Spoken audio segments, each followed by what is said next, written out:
السلام علیکم ورحمۃ اللہ۔ سامعین، 10 محرم الحرام ہے، 9 اگست ہے۔ سوشل انڈیا نیوز میں آپ کا خیر مقدم ہے۔ خبر کا عنوان ہے: اعظم گڑھ سے صباح الدین نامی نوجوان گرفتار۔ یہ گرفتاری کیوں ہوئی؟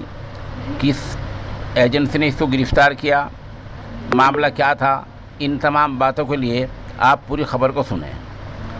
صباح الدین اعظمی کو U P A T S نے گرفتار کیا ہے اور اس کو اے ٹی ایس کے صدر دفتر لایا گیا ہے پوچھ تاچھ کے لیے، اور بتایا گیا ہے کہ ایک دہشت گردی کو فروغ دینے والا چینل ہے، چینل بھی ٹیلی گرام چینل ہے جس کا نام ہے الصقر میڈیا۔ یہ نوجوان الصقر میڈیا سے جڑا ہوا تھا۔ اس سے وہ نوجوان اپنے گریبان میں جھانکیں جو بغیر وجہ کے اور بغیر جانے پہچانے کسی بھی چینل سے جڑ جایا کرتے ہیں، پھر بعد میں اس کا نقصان ہوتا ہے۔ آمدہ اطلاعات میں بتایا گیا ہے کہ موجودہ نوجوان صباح الدین اعظمی AIMIM کا بھی ممبر تھا۔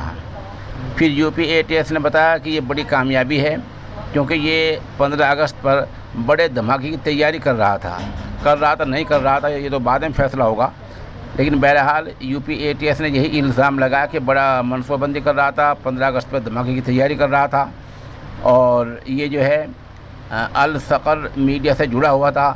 ان الزامات کے تحت صباح الدین اعظمی کو آج گرفتار کر لیا گیا ہے اور اس سے فی الحال پوچھ تاچھ کی جا رہی ہے۔